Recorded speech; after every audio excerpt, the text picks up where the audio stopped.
শ্রীকৃষ্ণের কথা। শ্রীকৃষ্ণ প্রেম, জ্ঞান ও ধর্মের প্রতীক। তিনি শুধু মহাভারতের এক নায়ক নন, তিনি জীবনের এক গভীর দর্শন। গীতাতে তিনি বলেছেন, যত যত ভাববেন যে জন, তত তত মরে পায়।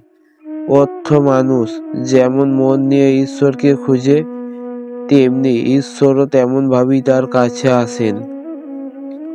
কৃষ্ণ আমাদের শেখান, জীবন কখনো এক রেখা নয়, কখনো যুদ্ধ আছে, কখনো প্রেম, কখনো বন্ধুত্ব, কিন্তু প্রতিটি অবস্থায় কর্ম করো, ফলের আস্তুতি ত্যাগ করো। এটাই তার কর্মযোগের শিক্ষা।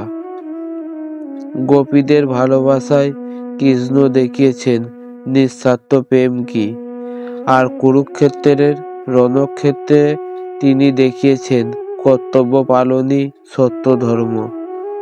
আজও তার বাঁশির সুর আমাদের মনে করিয়ে দেয়, শান্তি, ধৈর্য আর বিশ্বাসের মধ্যেই ঈশ্বর বিরাজ করেন।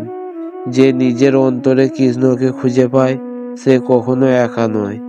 জীবনের প্রতিটি মুহূর্তে শ্রীকৃষ্ণের বাণী আমাদের শেখায়, ধর্মের পথে থেকো, সত্য বিশ্বাস রাখো, আর ভালোবাসায় জীবন ভরিয়ে দাও। জয় শ্রীকৃষ্ণ। রাধে রাধে।